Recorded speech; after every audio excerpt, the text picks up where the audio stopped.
네, 여러분들 안녕하세요. 시사타파의 심층분석 시작하도록 하겠습니다. 내일 이재명 후보님의 공직선거법 위반 이 사건을 상고심, 그러니까 전원합의체 내일 생중계를 한다고 합니다. 근데 왜 아무 걱정이 없을까요? 생중계를 한다라고 지금 공지가 됐는데 뭐 누가 봐도 이 사건은 간단 명료하다. 제가 아는 이례적이다라는 말은 모든 어떤 법관 출신들이 다 이례적이다라는 얘기는 다 공통적으로 하지만 이게 만약에 2심이 무죄가 나왔는데 대법원 전원합의체에서 이거를 유죄 취지에, 그러니까 2심을 뒤집고 유죄 취지에 다시 파기환송을 하려면 이렇게 빨리 나올 수 없다. 절대. 절대 빨리 나올 수 없다. 그러니까 다들 왜 그러냐면 12명이 의견이 엇갈리면 소수 의견 뭐 다 결정문 자체 쓰는 데만 이렇게 빨리 할 수 없다. 그렇기 때문에 여러분들이 걱정 안 하셔도 된다. 그냥 너무나 간단 명료하니까 전원 합의체에서 이게 왜 그러냐면 4명에서 여러분들 상고 기각을 해버리면 또 사람 4명을 한 명 한 명 거들먹거리면서 이 대법관은 누가 임명하고 이 대법관은 누가 임명하고 이러면서 공격받을 수 있잖아요. 그러니까 이게 정치적 재판이잖아. 사실 저 새끼들이 말도 안 되는 걸 검찰이 공직선거법으로 기소를 하고, 그래서 이거는 12명 모두 전원이 만장일치로 상고 기각을 때리면 저쪽에서 할 말이 없다라는 거죠. 그러니까 여러분들 제가 보면 이거 뭐 최악의 상황, 유죄 취지의 파기환송이 가더라도 대선 후보에 그리고 대통령 선거에 나갈 전혀 영향은 없다. 그렇게 좀 보이시고, 그러면 왜 TV 생중계를 하냐 봤더니 오늘 제가 아침 낮 방송에서 여러분들에게 좀 분석을 해드렸듯이 대법원이 이번에 어떻게 보면 자기네들 대법원이 우리나라의 어떤 대법원, 대법관 이렇게만 해도 사법부의 최고의 결정기구라고 나름 자부심들이 있는데 이번에 헌재에 밀려갖고 마치 대법원에서 어떤 판결이 나와도 헌재에서 뒤집힐 수 있는 그런 사람들이 많은 생각을 하고 있거든요. 그러다 보니까 이번에 모든 어떤 국민들이 이번 조기 대선을 앞두고 이재명 후보의 지금 내일 3시에 발표되는 이 공직선거법은 초유의 관심이잖아요. 그러다 보니까 대법원도 본인들의 어떤 전원 합의체 판결의 위험이라고 할까, 권위라고 할까, 그런 것들을 보여줌으로써 헌재보다 대법원이 어떻게 보면 대법원이 대한민국의 모든 어떤 1심, 2심, 3심 재판들을 대법원이 대부분 다 하고, 헌재는 뭐 가처분이나 권한쟁의 그리고 중요한 탄핵 어떻게 헌법의 해석의 최고의 결정기구잖아요. 그래서 일은 이쪽이 더 많이 하잖아. 누가 보면 대법원이 수많은 사건들을 다루고 하는데 오히려 헌재가 스포트라이트를 받으니까 대법원도 약간의 견제 심리가 발동했다라는 얘기들이 있어서 내일 생중계를 한다고 하는데 대법원 유튜브 채널을 통해서 생중계가 된다고 합니다. 이거 내일 3시죠 여러분들. 내일 3시에 2시부터 제가 방송을 켜겠습니다. 제가 2시부터 방송을 켜갖고 여러분들이랑 대법원 유튜브 채널을 즐거운 마음으로 한번 봅시다. 오후 3시니까 2시에 미리 켜서 여러분들 생중계 같이 보기. 그래서 제가 유튜브 홍보하는 거 같다. 그래서 우리가 하나된 마음으로 내일 대법원 유튜브 채널 같이 볼 수 있도록 그러니까 많은 분들이 그렇죠. 조이대를 믿지 못하죠. 근데 조이대가 손 탔다 그래갖고 12명을 다 손 탈 수는 없어요. 제가 어제도 말씀드렸지만 대법원에 있는 대법관들은 한 명 한 명이 다 헌법기관이고 각자 본인들의 나중에 정관예우 받아야 되는데, 여러분들 그 생각하면 딱 이해가 가시죠? 우리가 헌재 재판도 얼마나 불안불안했습니까? 근데 제가 하나 이 얘기 했잖아요. 여러분들 부장판사 출신은 기본 얼마고요, 대법관 출신은요 나중에 그만두고 나오면 기본 변호사 수임료가 얼마고요. 헌재 재판소장, 대법관 이게 다 정해져 있어요. 그렇죠? 근데 이 사람들이요. 6년만 하고 나오면 정관예우루라면 사건 몇 개만 맡아도 1년에 수십억을 버는데 만약에 윤석열 탄핵 반대를 혼자 했다가 국내에서 변호사 생활 못합니다. 이 사람. 그랬더니 저는 이번 사건도 저는 그렇게 봐요. 대법 이거 너무나 간단 명료하고 2심에서 재판을 굉장히 잘한 재판이에요. 그래서 진짜 제가 여러분들에게 걱정 안 해도 된다는 게 3심 즉 대법원의 전원합의체는요 법률심이에요. 그 법률심이라는 게 뭐냐면 2심에서 무죄를 준 근거나 법률이 하자가 있냐 없냐를 보는 거예요. 그렇죠? 2심 판결이 무죄를 줬잖아. 근데 대법원은 2심 판결의 무죄의 배경이 무엇이냐, 그거에 법률적으로 하자가 있냐 없냐 그거만 보기 때문에 2심 판결에 법률적 하자가 없기 때문에 지금 뭐 이상이 없어서 이제 검찰이 올라간 건지, 그래서 제가 볼 때는 법률상 하자가 없기 때문에 이거는 그냥 빨리 끝난 것이다. 그래서 저도 내일은 무조건 상고 기각 여러분들에게 말씀을 드리고 싶어요. 다만 저런 게 있어요. 제가 뭘 말씀드리고 싶냐면 이런 조이대의 행위 자체가 사법의 정치화다. 너무 그 사법부가 너무 정치적이다. 저는 그렇게 생각해요. 그리고 여러분들 우리가 잊지 말아야 될 게 있어요. 1심 유죄 판결 때렸던 새끼들 그놈들을 사실 혼내야 됩니다. 안 그래요? 1심에서 징역 1년에 집행유예 2년 선고한 그 판사 새끼들이 진짜 나쁜 놈들이에요. 이게 말도 안 되는 사건을 검찰의 공소장만 보고 1심에서 공직선거법 위반으로 징역 1년에 집행유예 2년 때린 1심 이런 판결을 우리가 사실 비판을 해야 돼요. 2심에서 바로 잡은 것이고 다행히 2심에서 바로 잡았기 때문에 대법원에서 상고 기각 무죄 취지를 확정하는 상고 기각이 내려질 거라서 내일 3시에 대법원의 유튜브 채널에서 하죠. 내일 생중계하는 거 제가 집에서 여러분들 같이 보도록 하겠습니다. 걱정하지 마시라. 알겠죠? 그 다음에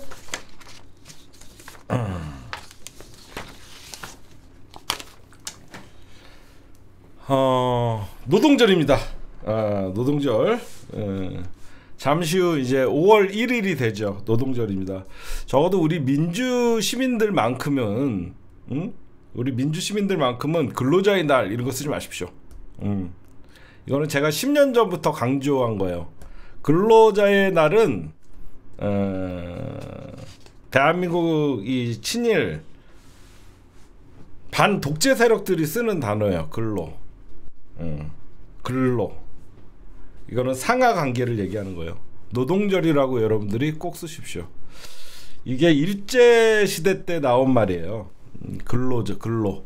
그래서 근로정신대, 근로호국단 이런 것들이 그냥 노동자들은 무조건 명령에 복종해서 일을 해야 된다는 거예요. 그래서 여러분들이 보시면 근로라는 말은 상하관계입니다. 위에서 시키면 바로 해야 되는 거고, 노동이라는 말은 수평적인 관계예요. 근로는 상하관계예요. 그래서 일정시대 때 제가 바로 말씀드렸던 근로호국당, 근로정신대라고 하면서 사용자가 시키면 시키는 대로 하는, 그러니까 노동행을 천시하는 식의 근로. 그래서 옛날에 박정희 때 보면 근면자조 형식 협동 이렇게 하면서 그 근로를 막 주장을 하죠. 그래서 우리 민주진보라고 얘기하시는 분들은 반드시 노동절이라고. 우리는 여러분들 당연히 우리는 노동의 대가를 제공을 하고 그에 맞는 소득을 받는 거고, 어떤 노동자와 사용자가 맞지 않을 때는 노동자의 어떤 법에서 정해지는 파업권도 있는 것이고, 근로자는 파업이 없잖아요. 그래서 이런 얘기를 해요. 노동하면 사람들이 화이트 칼라가 아닌 블루 칼라, 공사판, 노동자 하면 공사판 뭐 힘든 일 하는 사람들은 노동자라고 하는 건데 넥타이 매고 와이셔츠 입고 양복 입고 출근하는 사람들도 다 노동자입니다. 자기가 사장이 아닌 사람은 다 노동자예요. 그래서 여러분들 보면 우리 여러분들 근로부 장관 이런 거 없잖아. 그치? 근로부 장관 없잖아. 헌법에서나 우리의 행정부 기관에서는 노동부 장관이라고 하잖아. 근로부 장관 이런 거 없잖아. 노동부 장관이잖아. 그러니까 우리라도 여러분들 노동이라는 말이 나쁜 말이 아니에요. 여러분들 보셔서 노동이라는 것은 약자 권리 그 다음에 어쨌든 이번에 노동절은 좀 의미가 있어요. 윤석열은 진짜 노동을 천시하고 멸시했던 인가죠. 윤석열 정부 2년 반 동안 어떻게 보면 윤석열 정부 끝나고 처음 맞는 노동절이에요. 윤석열이가 노동절 때 어떻게 했어요? 노동자 탄압하고 배제하고 그냥 2022년 6월부터 제일 처음에 한 게 뭐냐면 그 안전운임제 3년 연장을 해달라고 하는데 화물연대에 파업을 했었죠. 왜냐면 이게 그 당시에 화물차 운전하는 사람들이 너무 불안전한 안전을 뭐 장시간 운전하고 사고도 나고 그러니까 안전운임제를 3년 연장해 달라고 했는데 이것마저도 반대를 하고 업무 개시 명령을 내리면서 노동 탄압을 시작했던 신호탄이고요.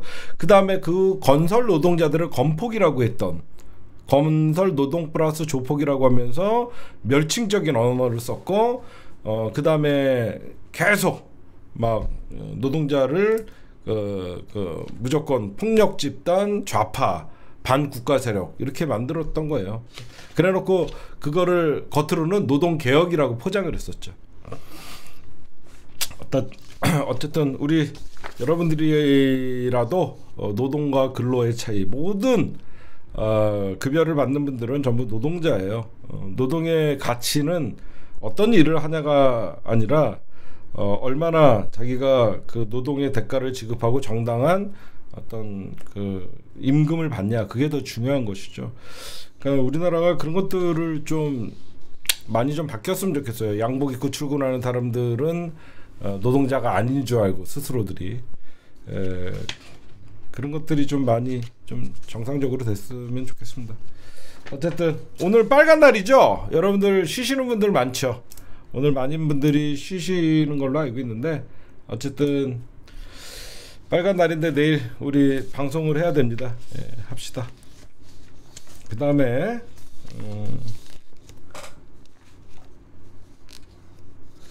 이거 좀 얘기하고 갈게요.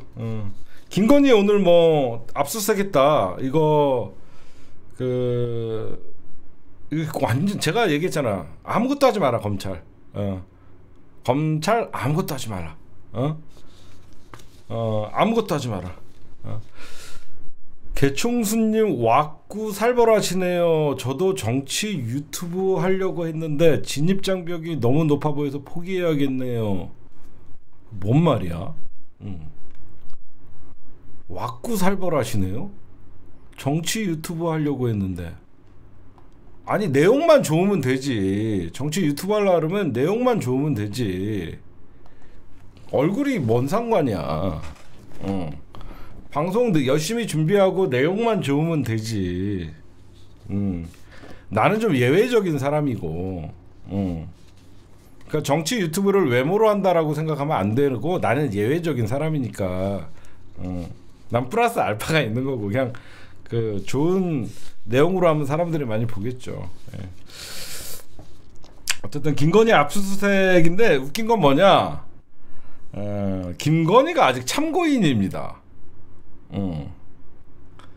많은 사람들이 김건희가 건진법사의 어떤 이 로비나 사건에 대해서 건진법사만 피의자예요. 정확히 얘기하면요. 검찰이 김건희 집을 압수수색을 했지만 참고인 신분으로 했다. 치오들 하는 것이죠. 언제부터 난 더 웃긴 게 뭐냐 뭐 압수수색 대상에 김건희 휴대전화랑 PC가 포함되어 있다. 야 김건희랑 윤석열 전화 바꿨다는 거는 지나가는 개도 다 알아. 이거 지금 가져가서 뭐 할 건데? 안 그래요? 아, 잠깐 방송 외에 좀 재밌는 얘기 해줄게요. 민주정은 왜 이렇게 얼굴 기득권이 많아? 그건 무슨 말이냐면 맞아요. 기존에 민주 진보 진영에 방송하는 사람들의 그 기득권 얼굴이 있어요. 투박하고 두꺼운 안경 쓰고 민주 진보 진영의 기득권 얼굴이 있어요. 방송 기득권 얼굴. 개기름 잘잘 흐르고 개그기름 잘잘 흐르고 투박한 그 막 좀 그런 기득권 얼굴 있어요. 그러니까 유튜브 기득권 얼굴인데 그 기득권 얼굴을 깬 게 누구다? 접니다. 예. 예. 그 기득권 얼굴을 타파한 거예요. 그래서 제가 시사 탑한 거예요. 무슨 말씀인지 아시겠죠? 기득권 진보 유튜브들 기득권 얼굴 있어요. 퉁퉁하거나 막 개기름 흐르고 뭐 여드름 좀 나고 피부 멍게에 뭐 그런 게 좀 있는데 그 기득권 얼굴이에요. 근데 제가 뽀사시한 걸로 제가 이제 그 진보 유튜브들의 그 기득권을 좀 깼죠. 제가. 예. 잠깐 죄송합니다. 자꾸 방송하다가 안 봐도 되는 채팅들이 자꾸 아니 잘생겼다는 소리인데 잘못 이해하시면 아니에요. 그 해랑님이 잘못 이해하신 거예요. 그 말을 정확히 이해했기 때문에 이렇게 돌려서 얘기한 거예요. 어쨌든 여러분들 김건희 지금 휴대전화 압수수색 한다고 그 다음에 김건희 컴퓨터 압수수색 한다고 뭐 나옵니까? 안 그래요? 뭐 나와요? 얘네 뭐 하는 거예요? 난 김건희가 더 웃겨요. 검찰 압수수색은 현대판 마녀사냥 망신주기다. 이럴 때 우리가 쓰는 말 있죠. 그럼 조국은 그럼 조국은 너네 거기서 압수수색 열몇 시간 하면서 짱깨 시켜 처먹던 새끼들이 그럼 조국은 네가 조국 수사 시켰다며. 명태균 씨가 그러더라. 천하의 개잡 천박한 개년이 네가 김상민 검사한테 시켰다며 조국 수사. 너는 할 말이 없어. 마녀사냥 망신주기. 에휴, 아직 덜 당했어요. 개 끌듯이 끌려가갖고 수갑 차고 보톡스 필러 다 무너져갖고 얼굴 마녀가 진짜 돼야지요. 얼굴 마녀 사냥이 아니라 마녀입니다. 얜 김건희는 마녀예요. 내가 볼 땐 마녀 사냥이 아니라 진짜 마녀예요. 좀 갇혀 있어야지 정신 차립니다. 어디서 교국 가족에게 했던 짓을 비교하면 어디서 이 천하의 천한 것이. 너는 검찰이 즉시 구속시키지 않는 것만 해도 너는 운 좋은 줄 알아. 지금 한겨레 단독으로 어떤 게 나왔냐면요. 건진 법사가 김건희에게 선물 갖다 바치면서 통일교 간부 취임식 초청으로 청탁을 했다. 이것들이 지금 나오고 있어요. 여러분들 웃기죠? 이거 우리가 어떻게 알아? 검찰이 흘려주는 거잖아. 야, 검찰 니들 왜 이제 와서 수사하는 척해? 이제는 늦었어 너무. 이거 우리가 원래 모르잖아. 검찰이 기자들 불러놓고 김건희 사건 브리핑한다 그러면서 지금 건진법사 수사 어떻게 돼가나요? 김건희에게 선물 주면 총일교 간부 취임식에 초청했다. 응? 야, 내가 하나 물어보자. 그럼 왜 건진법사 수사만 하냐? 니들 그 전에 주가 조작 사건 어떻게 했어? 콜검 가갖고 휴대폰 뺏기고 주가 조작 사건 아직도 김건희가 한두 개냐? 건진법사 사건 왜 수사하는데? 아무것도 건드리지 마라. 알겠지? 응? 지금 건진법사 사건에 대해서 검찰이 초점을 잡고 있는 거는 김건희한테 명품 주고 캄보디아 사업 지원 받았냐 요걸로 하는 건데, 이거는 좀 검찰이 하는 짓들을 보면 여러분들 보이지 않아요? 김건희 잡는 척 하면서 통일교 뒤지면서 통일교 비리 깔라는 것 같아. 보니까 내가 보니까 이게 좀 방향이 좀 잘못 간다. 김건희가 뇌물을 한두 명에게 처받았습니까? 건진법사랑 김건희가 통일교만 건드렸겠냐고. 이러다가 갑자기 통일교 쪽으로 수사를 확대를 해버리고 좀 이상해. 딴 거 수사해라. 딴 거 수사해라. 캄보디아 사업 지원. 얘는 주가 조작만이라도 먼저 해라. 아니다. 아무것도 하지 말아라. 너희들 아무것도 하지 마. 너무 유치하지 않아요? 나는 언론들 이거 기사 써주면 안 된다고 생각해요.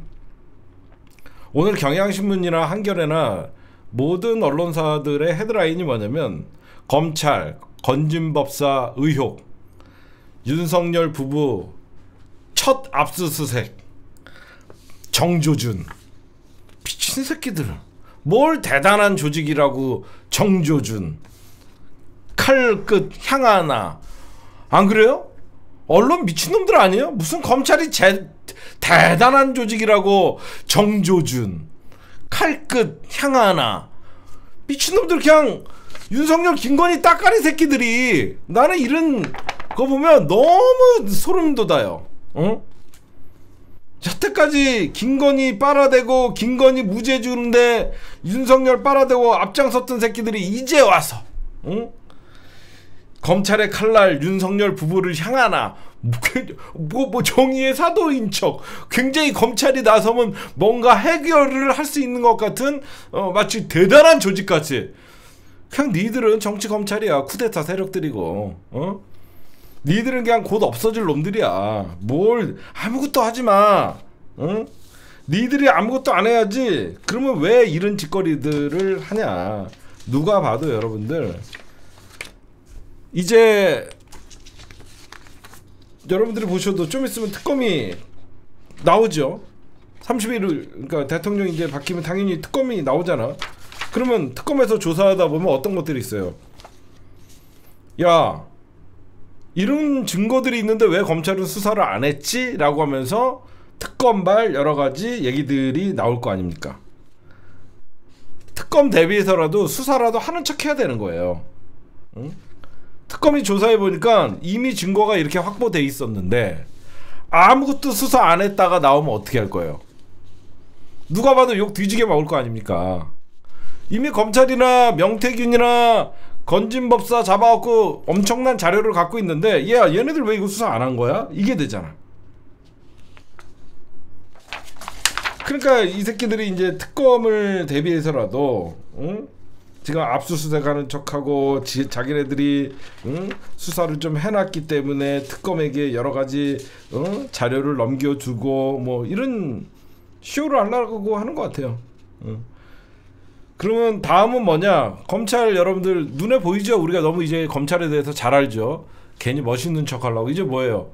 압수수색 한 다음에 여러분들 공식이 뭡니까? 압수수색 그 다음에 공식이 뭐예요? 김건희 피의자 전환. 난 너무 잘 알아. 다음 뉴스는 김건희 압수수색에 대한 결과 뭐 하나 쓱 던지면서 참고인에서 김건희 피의자로 전환. 아니 제가 얘기했잖아 방금. 참고인이었다가 피의자로 전환. 이게 이제 검찰 칼 빼들었다. 개 지랄 같은 소리 하면서 검찰이 이제 작심한 듯이 피의자로 전환된 김건희. 검찰 며칠까지 소환 통보. 말하잖아. 며칠까지 김건희 소환 통보. 뻔합니다. 얘네들은 믿을 거 아무것도 없어요. 뭐하러 이런 거 믿어요. 쇼들 하지 말아라. 아무것도 하지 마라. 그리고 얼마 전에 그 건진법사 집에서 발견된 관봉 5천만 원은 대통령 특활비래요. 대통령 특활비의 현금 다발이라고 얘기합니다. 에휴.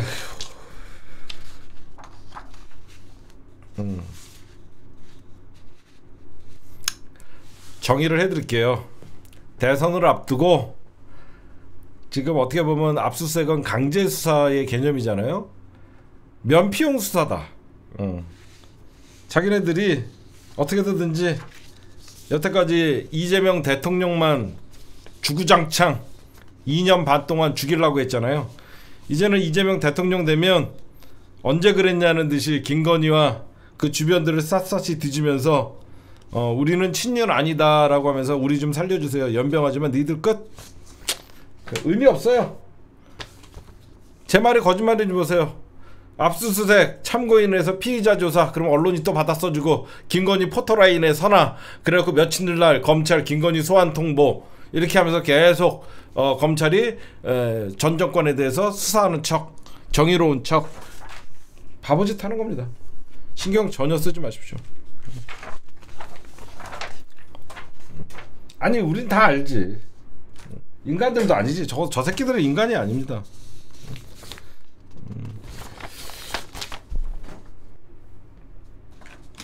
민주당 얘기 좀 할까요? 민주당 얘기 좀 할게요. 와, 오늘 민주당 지금 선대위가 출범했죠. 선대위가 출범을 했는데 저는 깜짝 놀랐어요. 제가 여러분들 왜 민주당의 선대위를 보면서 깜짝 놀랐을까? 제가 왜 민주당의 선대위를 보면서 깜짝 놀랐을까? 구성이 너무 좋아서? 왜 깜짝 놀랐을까?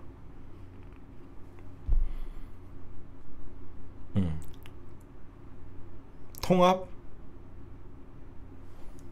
제가 민주당의 선대위를 보면서 깜짝 놀란 이유는요, 솔직하게 얘기할게. 이렇게 잡탕을 만들어놔도 아무도 반발을 안 해. 이거 이재명만이 할 수 있는 거야. 아니 이쁜 게 아니야. 이거는 완전 잡동산이거든요. 제 말 무슨 말인지 알아요? 이건 나만 나는 얘기할 수 있거든. 뭐 우리가 그동안 왜 이렇게 한 거야? 우리 얼굴이 뜨거워질 만큼 수박 새끼들 다 들어와 있지. 안 그래요? 수박 다 들어와 있지. 옆에 빨간당 애들 다 들어와 있지. 진짜 친문 동교동에 배신한 새끼들 뭐 다 들어와 있어. 응? 잡탕이란 잡탕은 다 들어와 있는데 제일 웃긴 게 뭔지 알아? 아무도 욕을 안 해. 내가 그래서 여기서 야 이재명 대단하다. 이게 맞지 않아? 이렇게 분석하는 게 맞잖아. 이거 만약에 당에 대한 리더십이 없고 당원들의 지지가 없으면요, 이렇게 했다가 난리가 납니다. 임종석이 웬 말이냐, 이재명도 변했다, 우리가 왜 싸웠냐, 여태까지. 임종석 들어왔어요 벌써. 이게 이재명 당대표의 자신감이에요. 그쵸? 이제 민주당 잠바는 파란색인데 제가 보면 거의 분홍색 됐어. MB 출신의 이석재 법원 행정처장, 한나라당 삼선 출신, 수박 새끼들, 동교동 할배들 다 들어와 있어. 응? 우리가 뻘쭘해졌어. 여태까지 임종석 졸라 욕하고 누구 졸라 우리 뭐 된 거야? 그래서 여러분들 이제 다 시간이 지나고 나니까 제가 뭐라고 합니까? 여러분들, 이 사람들은 배신할 사람들 아니다. 그냥 수박 타령 그만하고 욕 적당히 해라 한 이유가 있은 거예요. 그쵸? 제일 난감한 건 여러분들이야. 제가 예전부터 그랬잖아. 응? 예전부터 여러분들 그냥 우리가 이미 친명 비명의 싸움은 끝났다. 더 이상 여러분들에게 비명 수박 이런 얘기 하지 말라고 계속 얘기했지. 그러면서 제가 무슨 얘기를 했어요? 여러분들, 이 사람들 지금은 여러분들이 수박이라고 욕하지만 들어와갖고 이재명을 위해서 여기저기 다니면서 열심히 하면 다 이뻐 보인다. 다 이뻐 보인다. 그 얘기 했어요, 안 했어요? 지금이야 여러분들이 수박이라고 욕하고 난리가 났지만 나중에 이 사람들 결국은 대선에 합류하는데 이 사람들 모이면 다 이뻐 보인다 그랬잖아. 단 안 되는 새끼는 한 명 있다. 누구? 이낙연. 어디? 호남 파리. 누구 파리? 김대중. 제가 이낙연 빼고는 다 뭉쳐야 된다고 얘기했잖아요. 그래서 그러니까 이런 정치 논평이 사실 정확한 정치 논평이에요. 당황했다. 이재명만이 할 수 있는 선대위 구성이다. 응? 여태까지 수박 타령했던 사람들은 뭐가 되고, 그나마 여태까지 수박 타령하지 말고, 그냥 비명 뭐 이런 얘기들 할 필요 없다라고. 내가 가장 이제 좀 그나마 괜찮지. 그렇잖아요. 여태까지 얼마나 그 민주당 안에서 갈라치기 하고 그런 놈들 이용해서 방송 소재 삼고 썸네일하고 그랬어. 제가 그랬잖아. 나는 이 선대위를 보면서 이거는 이재명만이 만들 수 있는 선대위다. 여러분들 제가 우스갯소리로 얘기했지만 당원과 지지율이 만약에 50대 아니면 60대 40, 그러니까 이재명을 반대하는 세력이 당에 이 40%가 존재하면 이 선대위 출범하자마자 좌초돼요. 그쵸? 여러분들 봐서 그렇죠? 이 선대위는 당원들 60%밖에 지지를 못 받거나 50% 정도 지지받는 당대표면요, 만들자마자 좌초됩니다. 여러분들이 언제부터 수박들 용서했다고? 여기에 누구 있는 줄 알아? 내가 제일 싫어하는 박용진. 별 사람 다 있어. 아무 말 안 하잖아. 왜? 이재명이 했으니까. 이재명이 했으니까. 그나마 나는 우리 민주진보 유튜브들 중에서 가장 덜 욕했어. 친노, 친문, 친명은 하나다라고 하면서 동지의 언어로 비판하라고 한 사람이야. 여기 뉴라이트도 있어? 다 들어와. 이 거지 새끼들 그냥 그냥 국힘당 그 침몰하는 배 뛰어 다 들어와. 그냥 거지 새끼들 아무나. 그냥 다 들어와. 그냥 어차피 잡탕이니까 다 들어와. 이 거지 같은 새끼들 다 들어와 그냥. 어디 동네 그 임명장 하나 주면 다 들어와 그냥. 뭐 이렇게 된 마당에 무슨 찐명 그런 게 어딨어. 그냥 다 들어와. 뭐 신천지 통일교 뭐 다 들어와. 뭐 이렇게 됐는데 뭐 이념이 어딨어. 이거 봐요. 솔직하게 얘기할까? 총괄선대위원장 윤여준 노코멘트 하겠습니다. 과거. 아니 뭐 평가를 할 수가 없어. 총괄선대위원장의 윤여준 전 환경부 장관. 이게 저쪽으로 붙었으면 졸라까지. 근데 이쪽으로 딱 붙었단 말이야. 이걸 어떻게 해? 그냥 외연확장입니다. 그치? 어쩌기 내가 뭐라고 해? 이재명 당대표가 임명했는데 이건 외연확장입니다. 보수의 책사, 진보의 가치를 갖고 있는 보수의 책사 윤여준 장관의 영입은 이거는 아무리 쉴드를 치려고 해도 잘 안 되는 애들도 있어. 진짜. 응? 강금실은 당연히 인정되지. 그쵸? 당황하지. 여기서 봐봐요. 이름 강금실은 우리 사람이잖아. 노무현 대통령 때. 정경도 잘했잖아. 질병관리 다 인정돼. 김부겸도 마음에 안 들지만 그래도 민주 진영에 있어서 이런 분들은 다 인정이야. 김경수도 인정. 김동명 뭐 한국노총 위원장 이 선대위. 사실 이것도 좀 당황스러운 거야. 전통적인 민주당은 민주노총과 같이 갔는데 어느 순간부터 민주노총이 진보당 쪽으로 붙으면서 여러분들 한국노총의 시작은 알고 있습니까? 민주노총을 견제하기 위해서 한국노총이라는 어용단체를 시작했다가 사실 한국노총이 늘 한나라당 지지했던 애들이에요. 한국노총의 위원장이 총괄선대위원장이 됐고 뭐 여기까지도 뭐 이재명이 인정했으니까 그냥 어쩔 수 없죠. 그다음에 좀 봅시다. 공동선대위원장 김민석 인정, 전현희 인정, 한준호 인정, 김병주 인정, 이현주 인정, 송순호 인정, 홍성국 인정. 뭐 그다음에 이석현 전 법제처장. 이거 이명박 때 사람이거든. 그냥 MB 때 MB맨이에요. 솔직히 MB맨인데 이번에 윤석열 탄핵 내란 사건에 있어서는 강하게 비판했던 분이에요. 윤석열은 탄핵돼야 된다라고 얘기했기 때문에 그냥 인정. 이인기 전 국민의힘 의원 이런 애들을 어떻게 할 거냐고 내가. 응? 나는 국힘당이랑은 말도 안 썩는데 이런 이인기 전 국민의힘 의원 이런 애들을 어떻게 할 거냐고 내가. 응? 민주당 안에 있으면서 수박도 그렇게 깠는데 국힘당 애들을 어떻게 할 거냐고. 그냥 이재명이니까 통과. 우상호도 그동안 여러분들이 얼마나 죽이려고 그랬어. 안 그래? 우상호 얼마나 죽이려고 그랬어. 근데 공동선대위원장 통과. 추미애도 통과. 조정식도 통과. 박지원도 통과. 정동영도 통과. 김영춘은 또 어떻게 할 거야?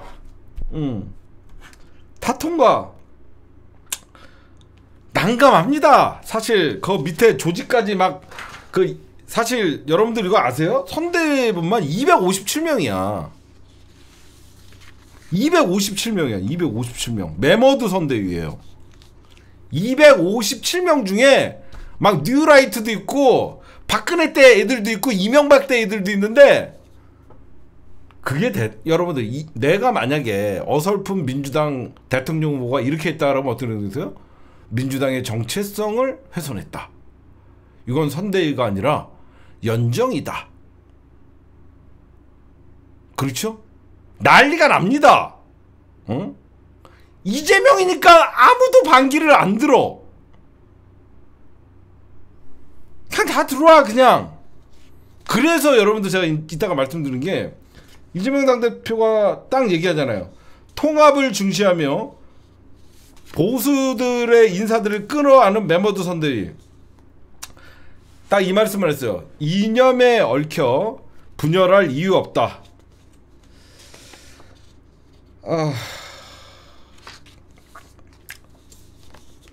일단 대고 보자고요. 더 이상 뭐 할 말은 없고요.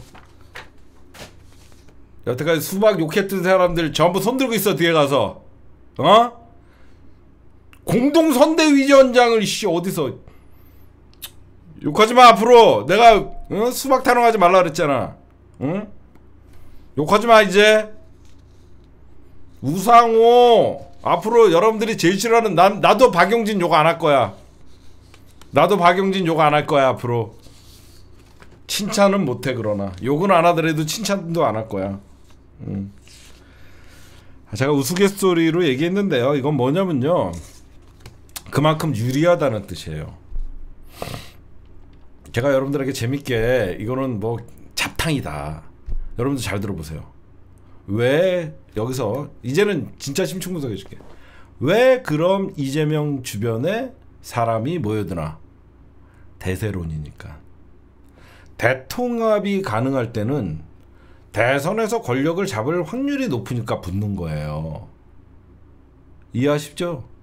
이재명이니까 붙는 게 아니라 철저한 보수 이익 집단들은 이재명이 대통령이 될 확률이 높으니까 다 기어 들어오는 겁니다. 그쵸? 저는 이재명 당대표님이 정치적 감각이 굉장히 뛰어나다고 보는 게, 이 기회에 민주당이 중도 보수를 확장을 해서 진짜 민주당이 보수 정당이 돼버려야 돼요. 그쵸? 응? 이 기회 아니면 또 민주당 지지하면 진보, 그러면 민주당 지지하면 진보? 윤여준은 하면 저쪽 이제 할 말 없는 거지. 그렇게 잘 써먹어야지. 야, 윤여준이 진보냐? 이런 식으로. 그러니까 간단합니다. 장이 열렸는데 이 집이 이번에 장사가 제일 잘 될 것 같아요. 그러면 손님들은 이 집이 뭔가 얻어먹을 게 맛있는 게 많을 것 같으면 이 집에 줄 섭니다. 지난번 장에 쓸 때는 이 집에 좀 먹을 게 있어갖고 이 집에 줄 섰더니 저 집에 줄 섰더니 나중에 봤더니 탄핵밖에 없던 거예요. 이 집에 줄 섰더니 대통합이라는 게 있는 거예요. 일명 맛집으로 소문난 거예요. 야, 이번에 이 집이 뭔가 좀 있겠다는데 이 집단들 다 모이는 거예요. 줄 서는 겁니다. 내가 그래서 여러분들 알다시피 제가 좀 강한 진영주의자잖아. 내가 강한 진영주의자인데 이번엔 인정. 왜 인정이냐? 권력은 잡고 봐야 돼요. 윤석열 저런 인간 쓰레기 같은 새끼들한테 2년 11개월을 지배당한다는 생각, 김건희 같은 개 천한 것들한테 권력은 잡고 봐야 돼요. 저는 그래서 뭐 자세하게 디테일하게 사실 여러분들 제가 명단까지 다 있거든요. 디테일하게 여러분들에게 좀 말씀은 못 드리고요.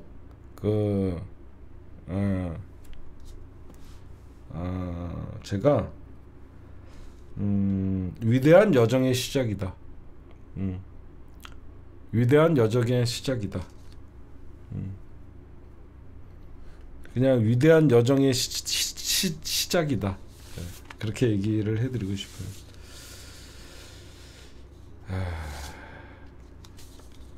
근데 여러분들 생각해보세요.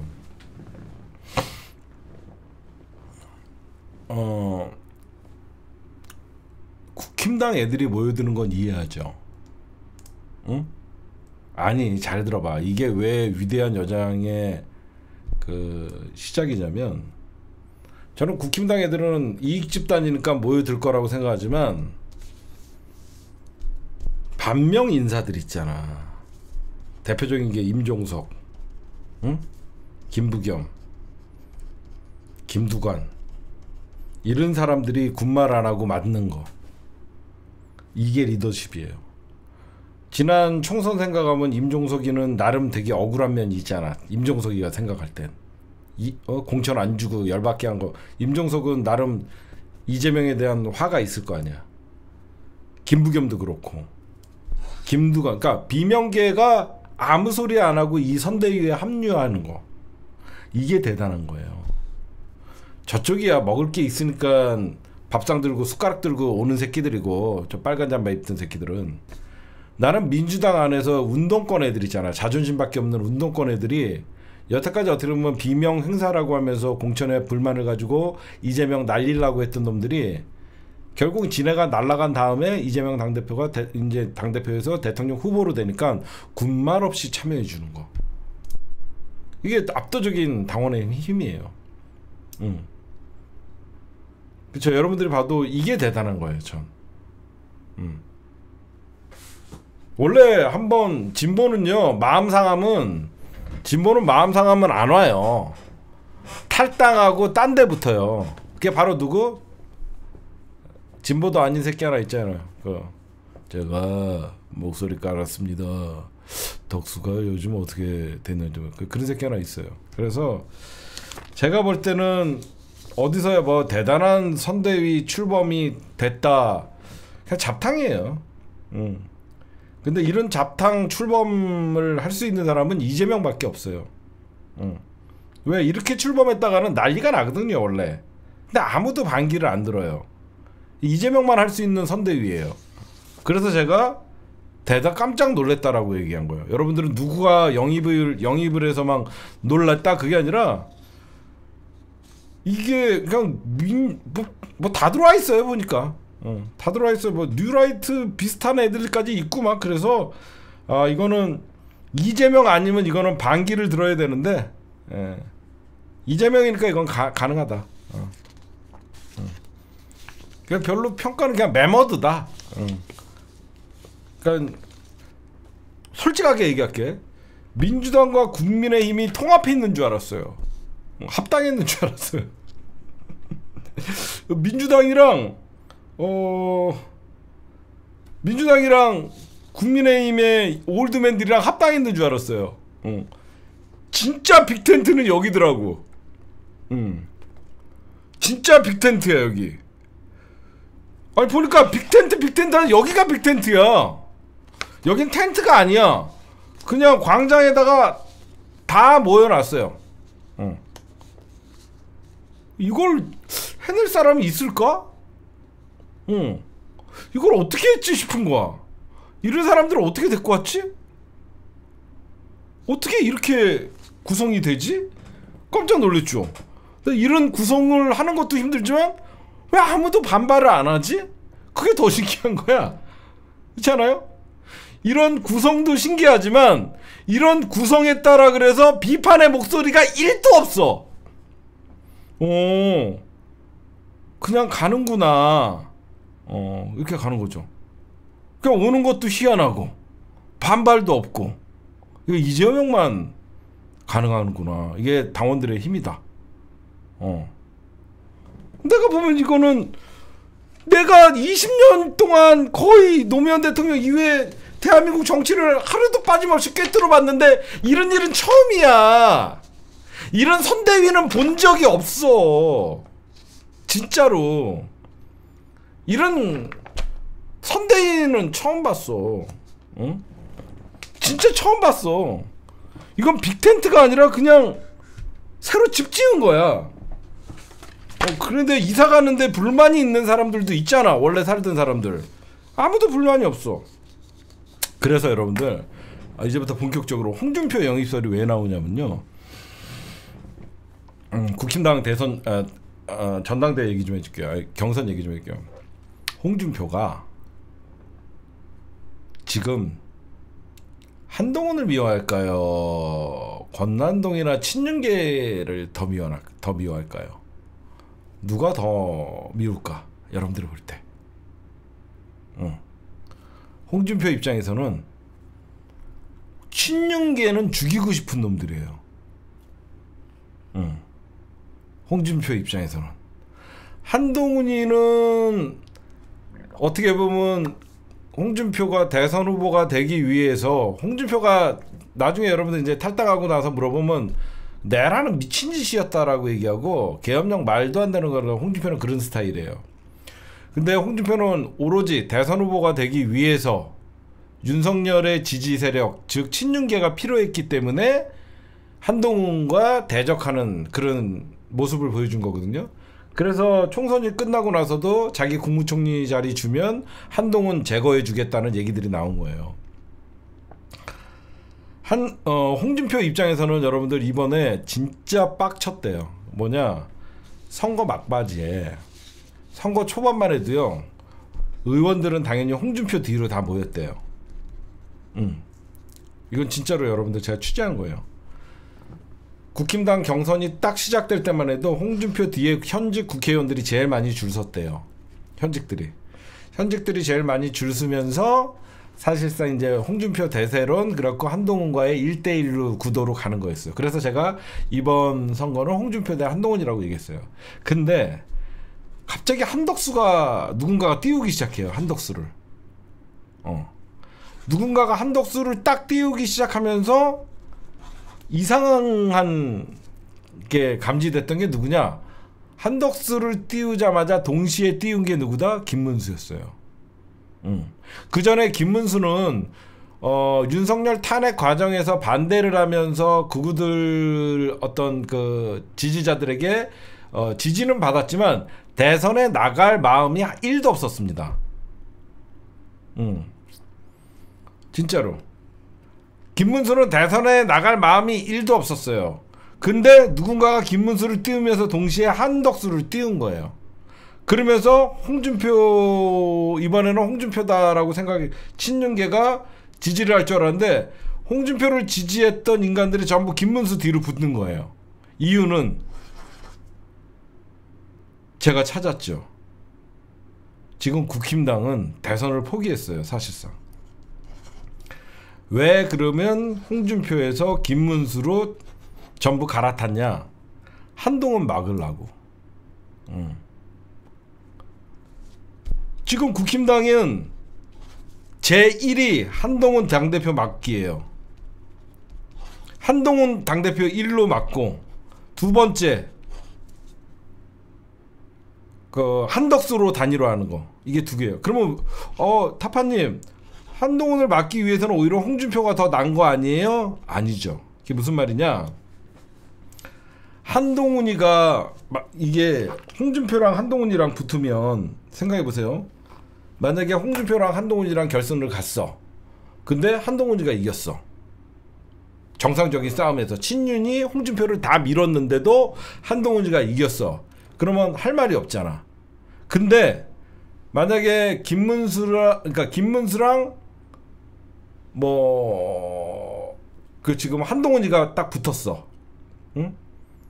이제 김문수는 뭘 던질 거냐면 한덕수랑 단일화 할 거냐 안 할 거냐 이걸로 던질 거예요. 그러면 제가 보면 김문수는 한동훈 마지막까지 막는 카드야. 한동훈이가 혹시나 국힘당의 대선 후보가 돼도 한덕수와의 단일화를 인정 안 하면 후보로 인정 안 하겠다는 거예요. 그쵸? 그냥 그러니까 한동훈이는 안 돼. 한동훈이 안 되고 무조건 이번에 대선 후보는 한덕수야. 그래서 이낙연도 끌어들어오고 저쪽에서 끌어들어오고 이 모든 스토리를 짠 게 국정원인 것 같아요. 지금 갑자기 계엄 이후에 조태열이가 안 보이고 국정원이 잠수 탔다라고 했잖아. 그럼 왜 국힘당은 한동훈은 사살 체포 명단에 있었잖아. 한동훈은 막으려고 하냐. 한덕수야 친윤 세력들이 얼마든지 좌지우지할 수 있고 주물를 수 있어. 왜 그러냐. 한덕수는 대선 후보가 되는 순간 친윤 세력들을 핵심으로 대통령 선거를 치를 수밖에 없겠죠. 김문수도 마찬가지고. 한동훈이가 되면 지옥이 옵니다. 차라리 대선은 지더라도 이재명 정부에서 야당 탄압 코스프레로 하면서 야당 생활하는 게 난 거예요. 한동훈이가 당권을 잡는 순간 친윤 세력들은 패족으로 다 날아가요. 오늘도 제가 아침에 잠깐 심층 분석을 해드렸지만 국힘당은 대선 후보가 모든 권한을 갖고 있습니다. 한동훈이가 국힘당의 대선 후보가 딱 되는 순간 사무총장 날려버리고 당대표 날려버리고 다 날려버립니다. 모든 게 친한 개가 거의 새로운 세팅을 다 하게 돼요. 그럼 어떻게 됩니까? 내년 지방선거 물 건너 갔죠. 당내 주류에서 밀려나죠. 한동훈은 윤석열, 김건희 친윤 세력들은 한동훈은 배신자거든. 응? 홍준표가 그걸 안 거죠. 힘이 국힘당의 그 선거는 이미 시작을 빠졌어요. 다 정해져 있는 선거입니다. 하나만 한 거였어요. 환멸을 느낍니다. 저는 증시를 이제 여기까지입니다. 나간 거야. 가장 홍준표가 열받은 게 권선동과 권영세 그리고 친윤 세력들. 왜? 지난번 어떻게 보면 홍준표에게는 지난 대선이 가장 자기한테는 절호의 찬스였잖아. 근데 느닷없이 검찰총장 윤석열을 데리고 왔다가 응? 장제원이나 권선동 이런 인간들이 전부 윤석열 주위에 쪼르르 줄 서갖고 대통령 후보로 만들었잖아. 홍준표는 2번이나 친윤 세력들한테 당한 거예요. 열받을만 하죠. 그쵸? 홍준표 입장에서는 윤석열한테 뒤통수 맞고 윤석열을 만들었던 그 친윤 세력들에게 또 뒤통수를 맞은 거죠. 오로지 진의 친윤 권력 당권 유지하려고. 응? 생각해봐요. 어제 국힘당에 2명이 발표되는 경선의 그 최종 파이널로 갈 수 있는 2명을 발표하는 자리예요. 안철수는 내가 비록 떨어졌지만 나머지 한동훈 후보, 김문수 후보 득갑니다 하면서 했잖아.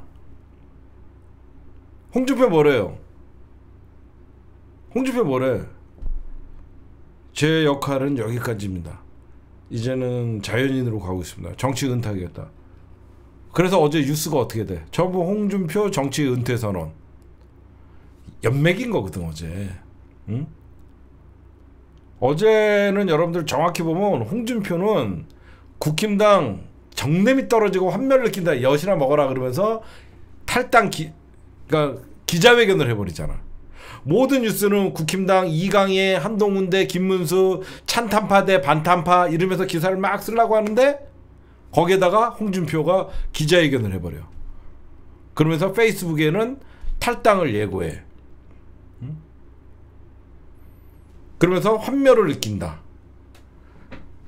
여러분들 내 정치는 여정은 여기까지다. 그럼 뭐 안 돕겠다는 거야.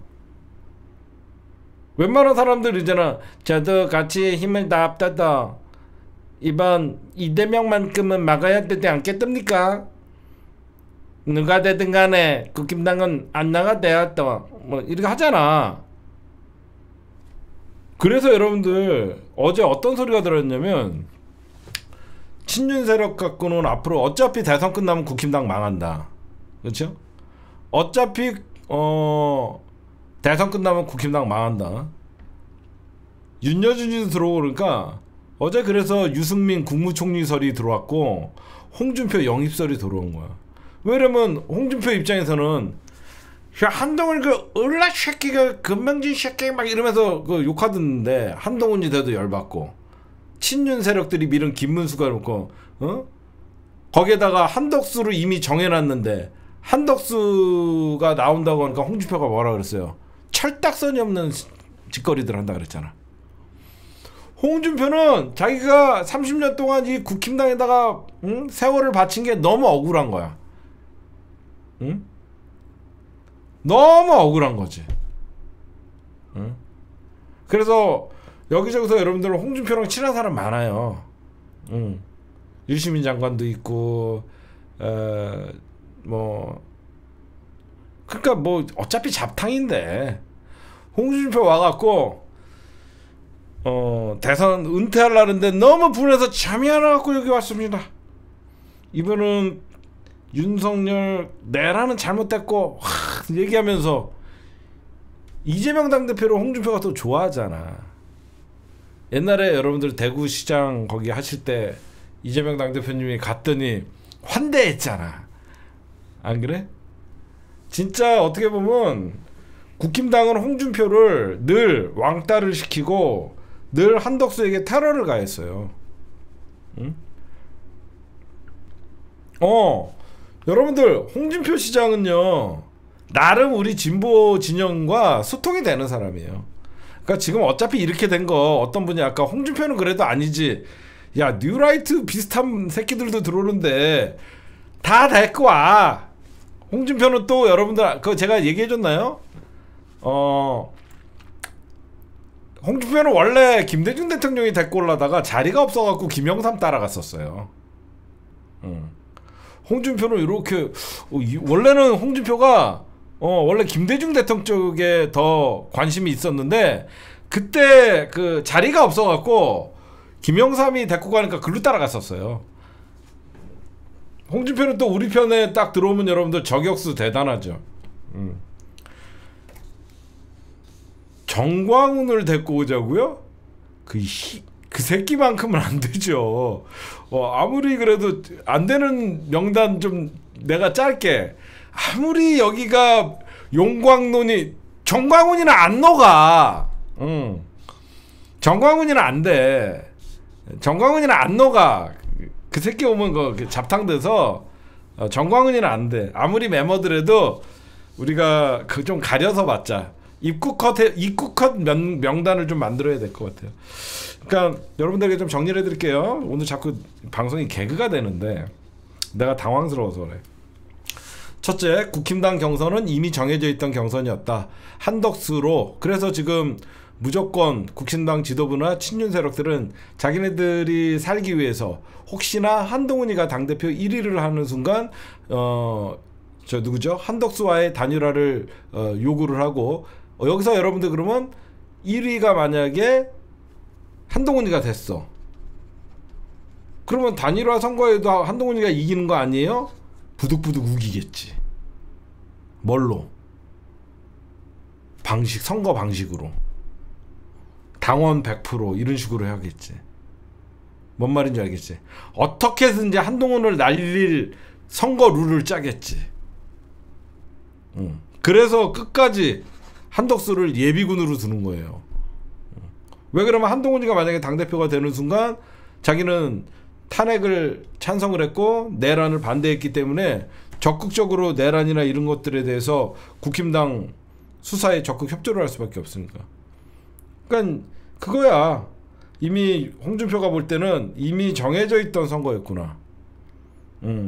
그래서 홍준표가 떨어지자마자 정광석화 같이 전부 김문수 캠프로 넘어가는구나.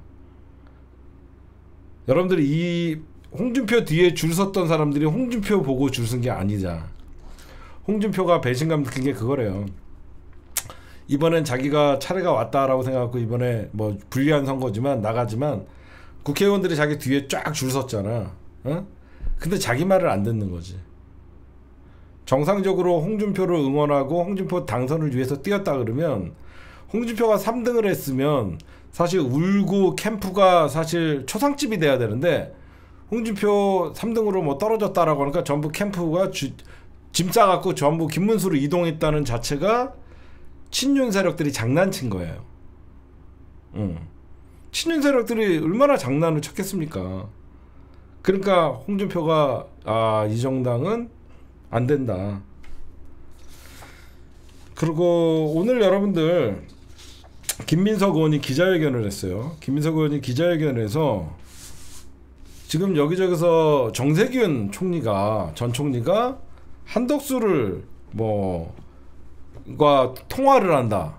다 거짓말입니다. 알겠죠?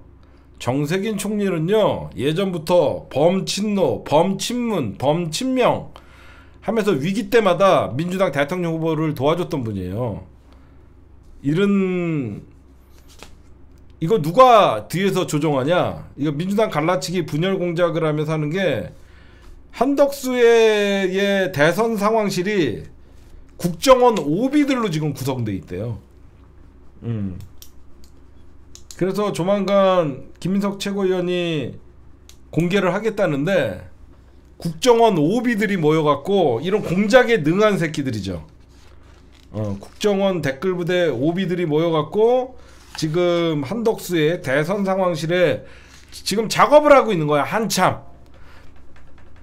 이재명 당대표, 이재명 후보는 어마어마한 메모드급 257명의 선대위를 발족을 했는데 이쪽에서는 호남 인사, 상징적인 인사, 전북의 정세균, 전남의 이낙연 이런 식으로 계속 언론 찌라시 뿌려가면서 작업하는 겁니다. 정세균 총리한테 욕 뒤지게 먹죠 이러다가. 응?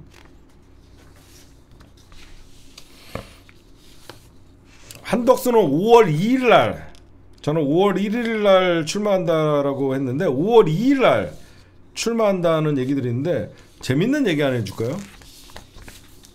얼마 전에 정대철이 한덕수가 나오려고 한다. 왜? 그랬더니 한덕수를 국민이 불러낸다 라고 했잖아요. 그랬더니 여러분들 한덕수 불러낸 국민 누구예요? 나 좀 찾고 싶어서 그래요. 한덕수 불러낸 국민 누굽니까? 자꾸 한덕수 캠프나 이쪽 보이지 않는 곳에서 국민이 부른다면 뭐 이런 식으로 자꾸 언론 플레이를 하는데 어떤 국민이 지금 한덕수를 불러냈는지 제가 아무리 모든 기사를 다 찾아봐도 한덕수 불러낸 국민이 어디 있나 없어요. 오히려 한덕수를 누가 그렇게 불러내서 지가 이 대권의 낙타 아저씨, 낙타 닮았잖아요. 낙타. 저는 대선을 반대했습니다. 저는 그건 국무회의도 아니었습니다. 저는 내란 사범이에요. 저 좀 빼주세요. 낙타, 캐멜. 근데 모든 어떤 국민이 불러냈대. 근데 출마가 부적절하다. 그쵸? 출마가 부적절하다가 70%야. 한덕수 나오는 거 부적절하다가 70%야. 누가 불러냈지? 그래갖고 또 봤어. 그럼 고향에서 불러냈나? 한덕수의 고향이 전북이거든요? 한덕수는 그럼 고향에서는 좀 인기가 있나? 봤더니 전북 변호사 100명 한덕수 출마 반대. 전북에 있는 변호사가 100명이 한덕수 고향에 있는 전북 변호사들이 이건 정치적 중립 위반이다. 응? 나오면 안 된다. 고향에서도 반대. 국민들 70%가 반대. 누가 불렀지? 그리고 나 궁금한 게 최상목이랑 한덕수랑 니네 쇼하냐? 한 새끼 탄핵당하면 권한 대행에 대행 최상목 나오고, 한 새끼 복귀하면 다시 경제부총리로 가고, 5월 2일날 다시 한덕수 출마하면 최상목이 또 권한 대행에 대행 나오고, 니네 둘이 뭐 대행 바꿔가면서 하냐? 뭐 오전반 오후반이야? 응? 낮에는 한덕수가 운전하고 밤에는 니네가 이 뭐하는 짓거리야? 이 새끼들 지네 둘이 권한대행 놀이 그만 좀 해. 응? 아니 진짜 또 최상목이가 권한대행이야. 뭐하는 짓거리지? 이해를 못하겠네. 한덕수 뭐 5월 1일이 됐든, 그러니까 뭐 오늘 사퇴한다는 얘기가 있어요. 사퇴는 오늘, 그러니까 여러분들 오늘 12시 넘었죠. 오늘 한덕수가 이제 사퇴를 하고 2일날 대선 출마를 선언을 하는 거예요. 그러니까 오늘 한덕수 사실상 사퇴하면 최상목이가 권한 대행에 대행. 얘들 뭐 하는 건지 모르겠어요. 지금 한덕수는 뭐 대통령 후보 이게 중요한 게 아니라, 지금 여러분들 언론이나 뉴스에서 다 보셨죠? 베센트라는 미국 재무부 장관이, 스콧 베센트가 벌써 다 얘기를 했습니다. 2+2 우리가 한미협정 걱정했었죠. 한국 정부가 6.3 대선 전에 조세 협상 타결을 우리나라가 원했대. 미친 새끼들 이거 다 구속시켜야 됩니다. 이거 매국노 새끼들. 어? 이거는 어떻게 보면 한덕수 자기 대선을 위해서 한미 협상을 이용한 겁니다. 그것도 미국 재무장관이 없는 소리 합니까? 응? 6.3 대선 전에 한미 협상을 반드시 타결시켜야 된다. 그럼 뭐야? 미국 재무장관이 볼 때는 협상 타결 갖고 가서 선거 운동하려고 한다. 이건 매국노죠.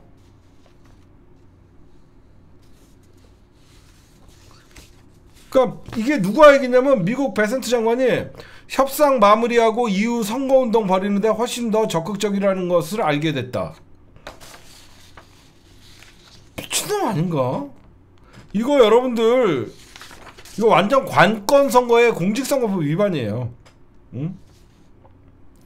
이거는 미국 재무장관의 발언만 보면 한덕수는 국익을 포기하고 사실상 대선에 뛰어들기 위해서 협상이나 이런 거는 절대 없었고, 관세 협상을 대선에 활용한 것이다. 우리가 의심한 게 어쩌면 이렇게 하나도 빗나가지 않냐.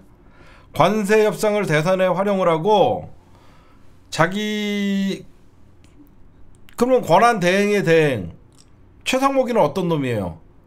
미국 국채를 사갖고 우리나라 돈의 가치가 떨어지면 올라가는, 어쩌면 이 권한 대행이라는 새끼들이 매국노 짓을 이렇게 합니까? 어? 이거 밝혀졌어. 이거는 수사받아야 돼요. 어? 이거 미국에서 나온 얘기예요. 오히려 한덕수가 대선 전에 마무리를 원했다. 설마 했는데 지금 한덕수 관세 협상, 김태효, 박미 이상합니다. 무슨 뭔가 옛날에 알박기 하듯이, 사드 알박기 하듯이 먼지거리 하려고 하는지 몰라도 다 날아가고 있어요. 뭔가 이상해요. 그쵸?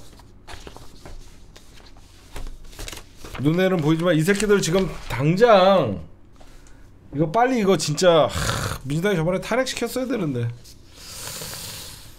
근데 나중에는 이거 내란 특검할 때 한덕수 이거 최상목 이거 지금 권한 대행할 때 이것까지 다 수사를 해야 되는데. 그리고 여러분들 제 의견 꼭 나중에 관철시킵시다. 어떤 의견이냐면, 특검한 다음에 일반 사법부에서 재판받게 하면 안 됩니다. 특별법을 만들어야 돼요. 특별법이 왜 무서운 거냐면 특별재판부가 설치가 되는 거예요. 특검으로 끝날 게 아니라 내란 특별법, 험정수호 특별법을 만들어 갖고 내란에 가담한 자들의 이거는 따로 재판부를 만들어 갖고 이쪽에서 재판받게 해야 돼요. 조이대 사법부 절대 믿을 수가 없어요. 반민특위 같이 거기에 특검 특별재판부까지 만들어서 거기에서 만들어야 돼요. 진짜 이거는 일반 재판에다가 맡기면 안 될 것 같아요. 제가 보면 반드시 이번에 헌정수호 내란 극복 특별법 해갖고 반드시, 저는 아무리 특검에서 조사 잘해도 저쪽에서 무죄 때리고 약하게 주고 그럴 수 있기 때문에 특별재판부를 만들어 갖고 저는 해야 된다고 봅니다, 여러분들.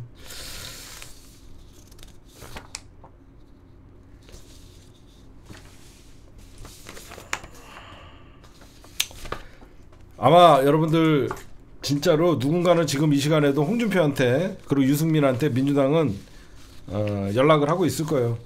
사실 이왕 이렇게 된 거 유승민, 홍준표도 이재명 지지 선언하면 얼마나 좋습니까?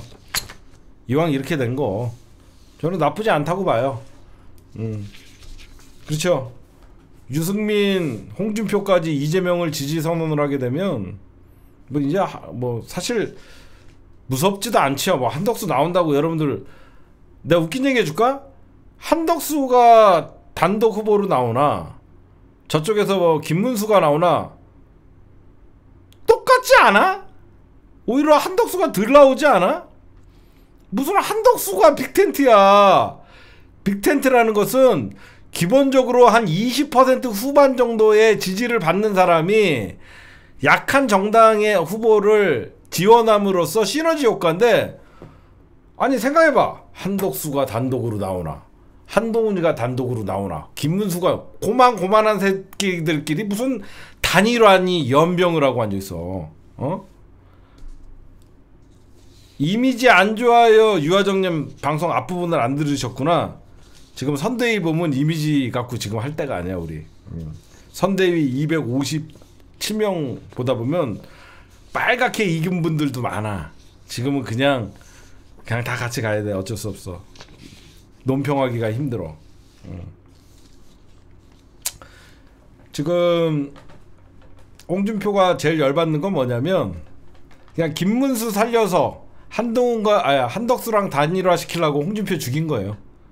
여러분들은 그렇게 보이시죠? 이제 딱 눈에 보이죠? 눈에 다 보이죠?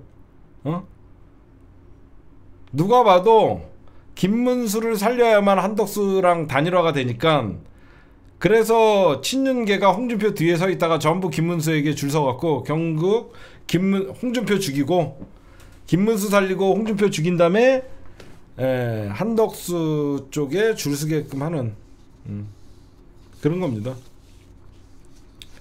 근데 이번 국힘당의 토론도 웃길 거예요. 이제 본격적으로 붙는 거죠. 탄핵 찬성을 하는 한동훈, 탄핵 반대를 하는 김문수, 내란 찬성을 하는 뭐 내란은 잘못됐다라고 얘기하지만 아마 이번에 얘기를 할 텐데, 말은 한동훈이가 잘하는데 한동훈이 가장 약점이 뭔지 아세요? 말 잘하는 거예요. 그 말 잘하는 게 이게 스피치 대결이 아니거든요. 대선은요, 이 토론도 예의가 있는 거고 상대방의 허물을 좀 감싸주는 것도 있어야 되는데, 한동훈은 아직까지 검사 스타일을 못 버려요. 한동훈이는 앞사람이 말 실수를 하면 그걸 짚고 들어가요. 그랬다고요? 제가 언제 그랬습니까? 그 말 정정할 뜻은 없습니까? 이지랄 떨어요. 정치는요 이렇게 하는 게 아니에요. 정치는 때로는 내 상대방 후보가 엉뚱한 소리를 해도 후보님 제가 물은 거는 그게 아닌데 그거는 다음에 좀 준비되시면 얘기를 해주시기 바랍니다. 이렇게 감싸면서 넘어가는 것도 또 국민에게 감동을 주는 건데, 한동훈이는 정치를 잘못 배워갖고 상대방이 실수를 하면 그걸 파고들어서 약점이라고 생각해요. 그게 초짜의 모습이에요. 그게 초짜의 모습이에요. 지난 대선에서 이재명 당대표님이 윤석열이가 하도 엉뚱한 소리 하니까 그 당시에 지난 대선에서 여러분들 다시 한번 이재명 후보랑 윤석열이랑 토론하는 거 보세요. 횡설수설하는데 이재명 후보님이 듣다가 뭐 아리백에 대해서 잘 모르는 것 같은데 뭐 나중에 숙제해 주시고 얘기해 주시고, 뭐 윤석열이 말도 다장동에 있어서는 그 김만배 씨가 다 이재명을 가리키고 있습니다. 그거에 대해서는 수사를 받아야 되는 건 당연한 건 이 개소리니까 이재명 당대표 딱 이러잖아. 그러면 누가 대통령이 되든 간에 대장동 특검을 받으십시오. 대장동 특검 하겠습니까? 특검 얘기 안 하잖아. 특검 하겠습니까? 대답 안 하잖아. 특검 하겠습니까? 대답 안 하잖아. 뭐 알리백, 아니 저는요 알리백 모를 수 있어요. 그거 저도 자세히 몰라요. 그냥 재생에너지 정도만, 그 탄소를 줄이고 재생에너지 정도만 저는 알고 있는데 그걸 몰랐다고 사람들은 비판하지 않아요. 근데 태도나 그런 걸 되게 많이 봐요. 그래서 제가 아마 여러분들 정치인들 거짓말 중에 가장 대표적인 게 정계 은퇴하겠다는 거예요. 정치는요 마약보다 더 중독성이 강해요. 권력을 맛본 자들은요 그 권력을 끊을 수가 없어요. 진짜로. 제가 보면 국회의원을 한 번이라도 해본 사람들, 한 번 해봤더니 아 이거 잘못하면 내가 못 끊겠다라고 하면서 그 정치권에 늘 배회하는 사람들이 있거든요. 정치가 마약보다 더 여러분들 중독성이 심해요. 그래서 만약에 민주당이 권력을 잡으면 그 사람들이 국무위원이 되는 거고 고위공직자가 되는 거고요. 정권을 뺏기면요 그냥 정치 건달되는 거예요. 야당 시절에 배지를 달면 그나마 국회의원으로 자기의 4년 동안에 어떤 그 활동을 할 수 있지만 국회의원 배지도 못 달고 그냥 전 국회의원이라는 직은요 일명 건달이에요. 정치 건달, 엘리트 건달들이에요. 엘리트 건달들이에요. 그 사람들이 우리가 정권 잡으면 우르르 기관장 들어가고 어디 들어가고 막 그러는 거예요. 그래서 정치인들 말 중에 가장 믿으면 안 되는 게 정계 은퇴예요. 정계 은퇴. 홍준표는 정계 은퇴 절대 안 합니다. 제 말이 거짓말인가 보세요. 홍준표가 말한 정계 은퇴는 국민의힘에서의 정계 은퇴입니다. 제 말 맞죠? 아니야, 내가 볼 때는 홍준표는 미련을 못 버렸어요. 홍준표는 국무총리라도 한번 하고 싶어 하더라고. 윤석열 정부에서도 국무총리 시켜달라고 했었거든. 그래서 제가 보면 홍준표가 얘기하는 정계 은퇴는 이제는 국민의힘에서의 정치는 안 하겠다. 그 얘기로 저는 들려요. 국힘당에서의 은퇴라고 저는 들려서 빨리 홍준표 뭐 영입설 그런 얘기가 들고 있어요. 그러니까 오늘 마지막으로 홍준표가 이런 얘기를 했잖아. 더 정치하다간 취해지겠다. 김문수, 이건 누구를 대놓고 얘기했냐면 김문수 우리 캠프에 있으면서 김문수에게 몰표 던진 친윤회한테 이번은 자기 밀어줄 줄 알았는데 강한 배신감을 보인 거예요. 그렇게 여러분들이 보시면 될 것 같습니다. 야, 오늘 1부를 너무 오래 했다. 오늘 1부 녹화는 여기까지. 여러분, 네. 이번 대선의 최대 변수는 뭐죠? 그냥 이재명 당대표의 경호예요. 그래서 많이 좀 알아봤어요. 지금 민주당에서 최대 변수는 이재명 당대표의 신체적 위협밖에 없어요. 이재명을 막을 유일한 방법은 신체적 위협이에요. 그건 누가 봐도 다 위협, 딴 거 없습니다. 지금 이재명의 이런 통합선대위, 이재명 후보의 행보, 지지율, 유일한 막을 게 신체적으로 테러를 가하는 것밖에 없습니다. 이건 누가 봐도 다 알고 있죠. 지금 현재 28일부터 대통령 후보가 되는 순간부터 24시간 밀착 경호에 들어갔어요. 어떻게 돼 있냐면요, 경찰이 기존에 있던 경계가 아니라 밀착 경호를 강화를 했고요. 현재 민주당 안에서 사설 경호를 썼어요. 근접 경호는 사설 경호가 빼곡히 둘러싸고 있고 거기에 경찰 병력이 외곽을 하고 있는데, 테러는요 이재명만 죽이려고 하는 게 아니에요. 그 주변까지 폭발물 들고 뛰어들면 그 주변 다 죽는 거예요. 그쵸? 그렇기 때문에 지금 뭘 해야 되냐, 경호처가 나서야 돼요. 국힘당 후보랑 민주당 후보를 대통령 경호처에서 경호를 해야 됩니다. 중무장한 이거 요구해야 돼요. 경호처 지금 대통령 없으니까 경호할 사람 없잖아. 안 그래요? 지금 경호처 대통령 없으니까 경호할 사람 없잖아요. 응? 경호처 지금 한덕수 쟤 날라가면 또 무슨 권한대행 이런 애들 필요가 없는 거예요. 응? 지금 경호처도 대통령 경호에 나서야 돼요. 응?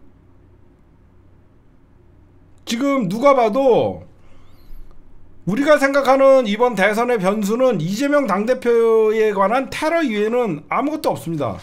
지금 오히려 민주당이 이제 경찰을 압박을 하고 있고, 경찰도 지금 추가로 배치를 하겠다라고 하고 있어서 지금 현실적으로 어떻게 하고 있냐면, 민주당은 경찰과 사설 경호를 함께 배치하는 방식을 적용했으나 지휘 체제가 이러면 혼돈이 와요. 사설 경호 업체의 인원들이 경찰을 지휘를 못 하잖아요. 지금 경찰이 추가적으로 배치가 된다고 해도 저는 경호처가 나서야 돼요. 이거 민주당이 경호처도 해야 된다. 응? 제가 여러분들, 이재명 당대표는 이미 테러를 당한 사람이에요. 제가 소름 끼쳤던 게 뭔지 아세요? 여러분들 다 보셨죠? 언제였어요? 경북 산불 현장 방문했을 때 누가 옷으로 팍 쳤잖아. 옷을 딱 쳤잖아. 그게 칼이었으면 어떻게 할 거야? 응?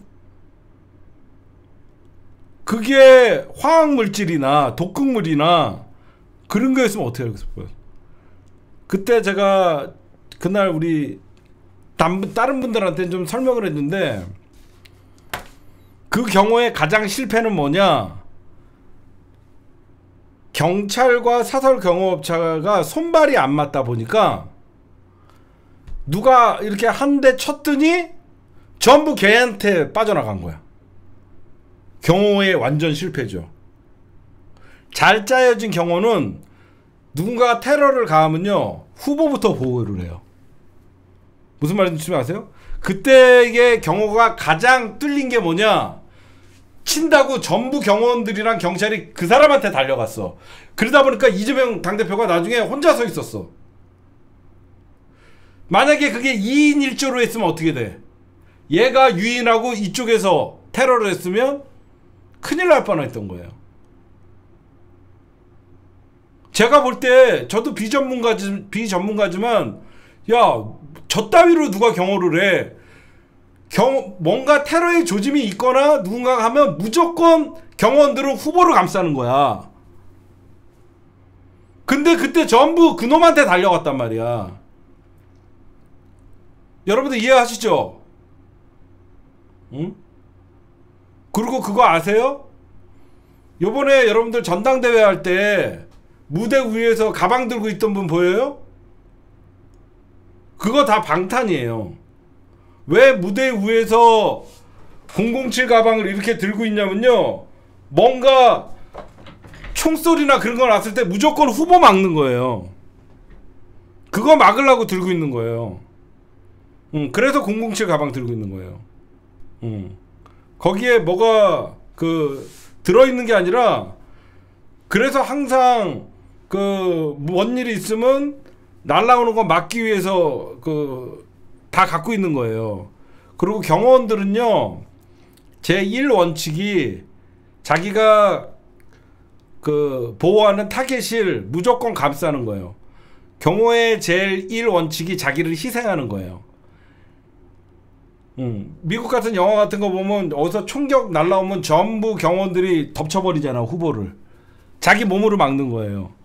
근데 저번에 경북 산불 현장에서 어떤 미친놈이 지나가다가 이재명 당대표님 옷으로 팍 쳤잖아요. 그때 경호 다 뚫린 거예요. 사설 경호원들도 걔 진압하러 가고 경찰들도 걔 진압하러 가고 손발이 안 맞은 거예요. 그런 일이 발생하면 사설 경호원들은 무조건 후보를 보호하고 나머지 애들은 경찰이 걔네들을 진압을 했어야 돼요. 진짜로 완전 꽝이었어요. 그때 제가 비전문가인데도 보면서 야 저거는 경호 완전 실패다. 2인 1조나 3인 1조였으면 경호원들 전부 그놈 제압하러 가고 이재명 후보 혼자 서 있고 딴 놈이 달라붙었으면 굉장히 위험한 순간이었다. 그래서 이게 오히려 경찰들이 근접 경호할 때 지휘 체계를 잘해야 된다. 그런 말씀을 좀 드리고 싶고, 그 다음에 제가 저번부터 여러분들 말씀드렸죠. 검찰 개혁도 중요하지만 기재부 조져야 된다. 근데 진짜로 이제 민주당에서 기재부 쪼갠다고 지금 나오고 방송에서 나오는 거 들으셨죠?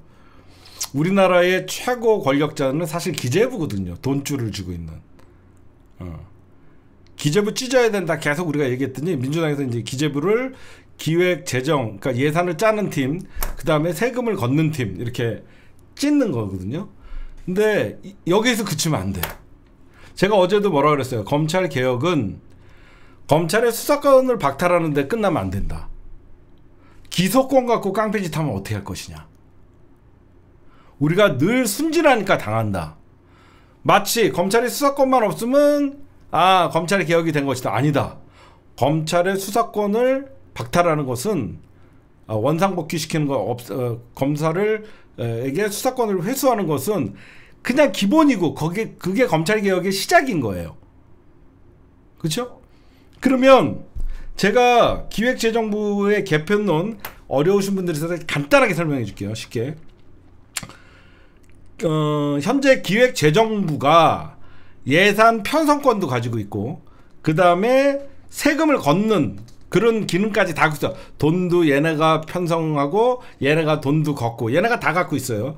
그러다 보니까 정부가 바뀌어도 기재부가 그 정부를 흔들라고 해요.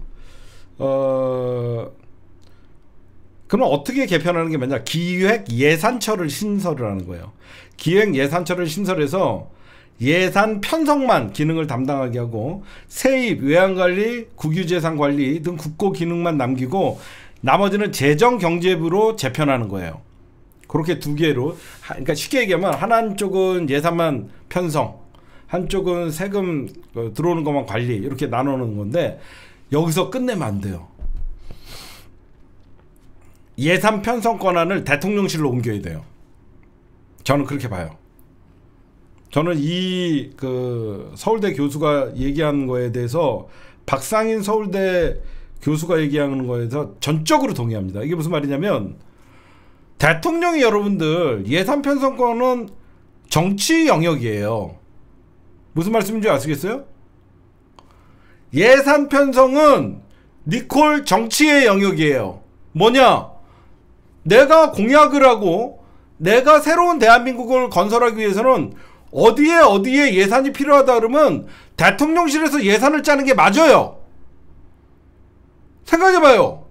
왜 대통령들의 공약 이익률이 왜 떨어질까요? 예산 편성권은 저쪽에 갖고 있고 대통령실은 그 예산에 맞춰야 되니까 이익률이나 공약률이 떨어질 수밖에 없죠. 그러면 대통령에게 너무 많은 권한을 주는 거 아니냐? 아니죠. 대통령이 예산의 편성을 대통령실에서 예를 들어서 대통령실 정책실에서 예산 편성을 하고 감시를 국회에서 하면 되는 거예요. 그렇잖아요. 감시를 국회에서 하면 되는 거예요. 근데 왜 여태까지 안 했냐? 아니 우리나라 대통령제잖아. 그럼 대통령제면 대통령이 무한 책임을 지는 거야. 그래서 대통령이 5년 동안 매년 예산을 잘 짜갖고 이 사람이 내가 중점적으로 하는 것은 중산층의 어떤 그리고 서민의 그리고 가계소득의 증대다. 그러면 복지 예산을 확충하면 그 정부의 기조가 되는 것이고 예산 편성권을 대통령실로 옮겨야 돼요. 응? 왜 이런 말씀을 드리냐? 그럼 왜 여태까지 대통령들이 예산 편성권을 대통령실에 갖고 올 수 있고 그럴 수 있음에도 불구하고 왜 안 그랬냐? 정치적 책임을 져야 되기 때문에.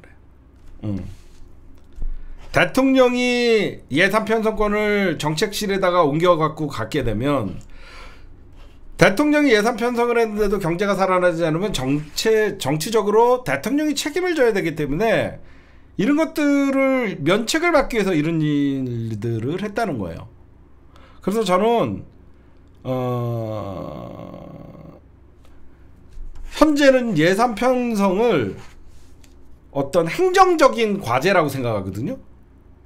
쉽게 얘기해서 우리나라는 언제 몇 월부터 몇 월까지, 즉 뭐 3월부터 뭐 올해 3월부터 5월까지 뭐 예산 편성을 해요. 예를 들어서 그러면 그걸 12월에 심사를 하잖아요. 그걸 뭐라 그러면 행정적 과정이라 그래요. 그냥 우리나라는 예산 편성을 기재부의 행정 과정이에요. 3월부터 6월까지는 예산 편성, 12월에 예산결산위원회 국회에서 검증을 받아. 이런 식으로 그냥 행정의 과정이라고 생각하는데 이걸 행정의 과정이라고 생각하면 안 돼요. 제가 볼 때는 예산 편성은 정치적 과정이에요. 이재명 후보가 대통령이 됐어요. 내가 지금 가장 필요로 하는 것은 기본소득이다. 그쵸? 그리고 지역화폐다. 그러면 이재명 당대표가 정책실에다가 예산 편성권을 갖고 있으면 지역화폐에 100조를 투자할 수가 있는 거잖아. 기재부는 절대 안 해줘요. 기재부는 무조건 나라 곳간, 나라 곳간 건전재정 이지랄 떨다가 그 정부가 경제성장률이나 경제 지표가 나빠져도 나 몰라라고 해요. 근데 대표적인 게 홍남기잖아. 그래서 우리가 생각할 때 이번에 제대로 돼 한번 나라 만들어 보려고 그러면 검찰개혁도 수사권 박탈은 당연한 겁니다. 기소권도 어떻게 견제할 건지 연구해야 되고 기재부 쪼개는 것도 당연한 거예요. 여태까지 너무 모피아들을 대한민국에 군림하게끔 만들어줬어요. 그러면 이 예산 편성권을 언제까지 기재부에다 줄 것이냐? 아무리 쪼갠다 그래도 기재부에서 예산 편성을 하면 안 돼. 우리나라는 대통령제고 책임은 대통령이 지는 거야. 그래야지 공약 이행률이 올라가고 대통령의 국정 철학이 담기는 예산 편성이 되는 거예요. 여러분들 동의하지 않으세요? 나의 국정 철학이 담긴 예산 편성이 나와야만 그 정부의 색깔이 드러나고 그 정부가 어떤 식으로 경제 성장을 하게 되는지 알 거 아닙니까? 저는 그래서 이번에만큼은 검찰개혁도 중요하지만 기재부, 금융위, 금감원 다 손봐야 돼요. 아무도 손대지 못했어. 우리 맨날 검찰개혁, 사법개혁, 언론개혁 3개 떠들었어요. 정답은 돈입니다. 돈을 쥐고 있는 놈들을 돈줄을 쥐고 있어야지 검찰개혁도 쉬운 거고 언론개혁도 가능한 것이고 사법개혁도 가능한 거예요. 그렇잖아요. 대통령이 예산 편성권을 주는 순간 검찰의 특활비, 경찰의 특활비, 사법부의 특활비 대통령실이 다 주고 있는 거예요.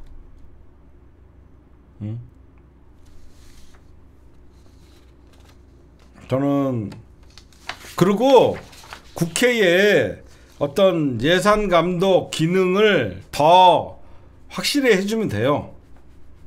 그래서 국회의 견제를 받으면 됩니다. 우리가 엉뚱한 데를 짚었던 것 같아요. 제가 지금 가만 생각해보니까 이 새끼들은 전부 돈에 의해서 움직이거든요. 기재부, 그리고 돈, 예산, 이걸 대통령실에서 잡고 있어야지 검찰, 언론, 사법 다 개혁할 수 있어요. 근데 이재명 대통령에게 제가 부탁하는 게 딱 하나 있어요. 문재인 정부를 보면서 제가 검찰개혁을 진짜 실패하고 사법개혁은 손도 못 대고 언론개혁은 시작도 못하고 역풍 맞고 왜 그랬냐 생각해보니까 검찰개혁한 다음에 사법개혁, 검찰개혁한 다음에 언론개혁, 뭐든지 전광석화 같이 동시에 해야 됩니다. 검찰개혁, 사법개혁, 언론개혁, 기획재정부 개혁, 경제개혁 한 방에 해버려야 돼요. 그래야지 얘네들이, 안 그래요? 준비할 시간이 없는 거예요. 응? 진짜 여러분들 생각해 보시면 검찰개혁한 다음에 사법개혁, 응? 언론개혁한 다음에 무슨 기재부 개혁 절대 안 됩니다. 응? 정광석화 같이 검찰개혁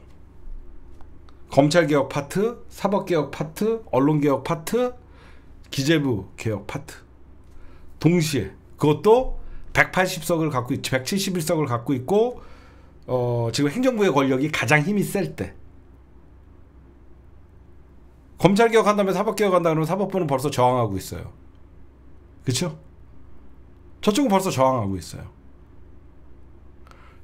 개혁은요 악소리도 못하게 정광석화 같이 해버려야 되는 거예요. 저는 그렇게 생각. 아, SJ님 그 아까 여기 명단에 있던 것 같은데. SJ님도 저희 대선버스 그 회비 납부해 주신 분인데 연락처가 없어요. 요트다가 SJ님 연락처 좀 남겨주세요. 저는 그렇게 생각해요. 여러분들도 동의하시죠? 왜 그러냐면 검찰개혁 하는데 한 달이면 몰라도 검찰개혁이 단순히 됩니까? 1년 지나가요. 사법개혁 1년 지나가요. 나중에는 개혁의 개짜도 꺼내지 못하는 거예요. 뭐든지 1년 차에 동시다발적으로 다 해야 돼요. 검찰개혁하느라고 1년 보내고 그러면 어느 순간 집권 말기예요. 아무것도 못합니다. 왜 그러냐면 검찰개혁을 기소권을만 주고 기소와 공소를 또 분리시키고 최대한 쪼개놨어. 그러면 어떤 일이 발생해? 뭔가 또 부작용이 나오면 다시 제2차 검찰개혁하면 되는 거야. 진짜로 맞아요. 금융카르텔 금융위원회 쪼개고 금감원 재정비하고 기획재정위 쪼개고 다 그렇게 해야 돼요.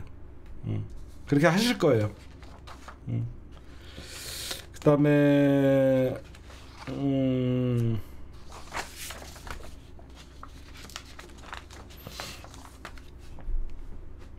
제가 저번에 그런 말씀 드렸죠. 정치는 미래를 설계하는 직업이다. 그렇죠? 정치는 미래를 설계하는 직업이에요. 검사, 판사들은 뭐죠? 과거에 얽매여 있는 사람들이에요. 그래서 윤석열이나 한동훈이가 하는 짓 보면 저기 빙하 시대에서 왔냐라고 하는 소리가 나오죠. 응? 왜 지금은 이재명이냐? 이재명은 적어도 국가 미래를 설계할 줄 아는 사람이에요. 진짜로 정치가 퇴행을 하면 어떻게 되냐? 미래가 없는 거예요. 여러분들을 보셔도 그렇죠. 윤석열이라는 낡아 빠진 사고를 갖고 있는 진짜 계엄령을 입에 담는 이런 자가 정치를 하다 보니까 정치가 퇴행이 되는 거예요. 정치가 퇴행이 되면 어떻게 돼요? 미래가 없는 거예요. 응?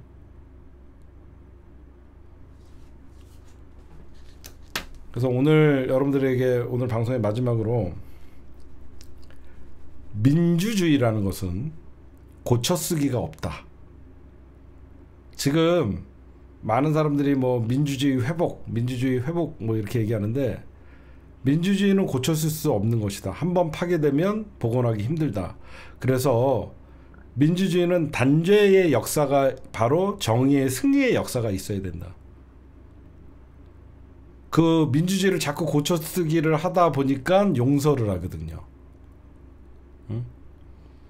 자꾸 민주주의 파괴한 애들한테 면죄부를 주고 앞으로는 그러지 마라고 하면서 자꾸 고쳐주려고 하는데 민주주의는 고쳐쓰는 게 아니에요. 민주주의를 파괴한 자들은 반드시 단죄를 해야만 정의의 승리 그리고 정의가 이긴다는 걸 보여줄 수 있는 거거든요. 이재명 대통령이 왜 이런 메머드급 선대위를 꾸렸냐. 나름 정체성과 이념은 다르지만, 그렇죠? 정체성과 이념은 다르지만 이런 많은 사람들이 이재명 정부에서 논의를 하고 얘기를 하면 그만큼 저항이 줄어드는 거예요. 그렇죠? 그러면 노무현 대통령은 누구보다도 선각자였고 깨어있는 분이었는데 왜 개혁에 사실 실패를 했었냐? 운동권끼리 개혁을 하니까 안 되는 겁니다. 잘 분석하죠. 노무현 대통령의 개혁의 방점이나 미래의 설계는 너무너무 훌륭했지만 그 개혁의 실패는 그들만의 개혁을 목표로 해서 사실상 연대를 하지 않았기 때문이에요. 노무현 대통령이 유승민이라도 손잡고 누구랑도 손잡아갖고 이거 합시다, 우리 편으로 끌어들여갖고 했다 그러면 그만큼 저항은 줄어드는 거거든요. 그때는 운동권 반 독재에 항거했던 우리가 정의고 우리가 가는 길이 옳다라고 생각하면서 온갖 비바람과 사실상 폭풍을 맞이해도 우리는 물러서지 않겠다라는 신념 하나로 가다 보니까 가랑빗에 옷 젖는다고 수많은 비를 맞고 수많은 칼을 맞다 보니까 좌초될 수밖에 없었어요.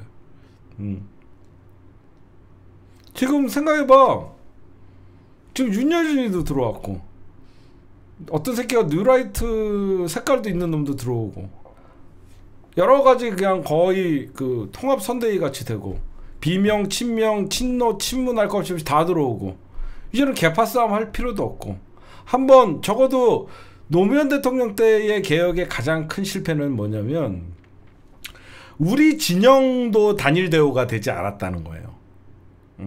우리 진영만이라도 단일 대우가 되면 진영 대 진영의 싸움이라도 되는데 우리 진영 내에 그러니까 노무현 대통령이 그 당시에 동교동계의 공격으로 탄핵까지 당하던 상황이었기 때문에 우리 진영의 반대 세력의 반대가 더 컸다는 거예요. 근데 지금은 어때요? 이재명 당대표를 반대하는 세력은 없습니다.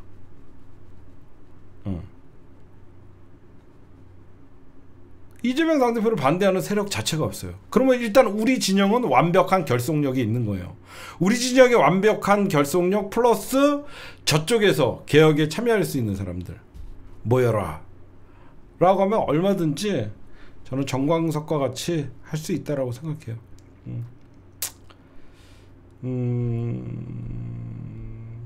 할 일 되게 많죠. 왜냐면 우리나라의 국민 수준에 비해서 정치는 굉장히 낙후되어 있거든요. 우리가 쓰는 법도 여러분들 1987년 헌법이잖아. 이재명 당대표 개헌하면 돼요. 대통령 되고 꼭 개헌하십시오. 지금 너무 그 87년에 비교하면 사람들이 자꾸 개헌하면 권력구조의 개헌만 생각을 하는데 지금 다양해진 시민의 목소리, 국민 주권 시대에 맞지 않는 법들이 되게 많아요. 무조건 제가 그랬잖아. 개헌 필요하다. 근데 우리가 정권 잡고 하자. 내가 맨날 그랬잖아. 그쵸? 제가 맨날 그랬잖아요. 개헌 필요하다. 근데 정권 잡고 하자. 정권 잡고 해. 하고 싶은 거 다 해. 오늘 제가 방송에서 핵심적으로 얘기한 것은 더불어민주당의 메머드급 선대위는 평가 불가. 평가할 수가 없다. 왜? 언놈이 우리 편인지 모르니까. 더불어민주당의 선대위를 평가를 하게 되면 지지자들이 민망해진다. 그래서 오늘은 평가를 안 하겠다. 더불어민주당의 아이씨발 안철수병 걸렸냐.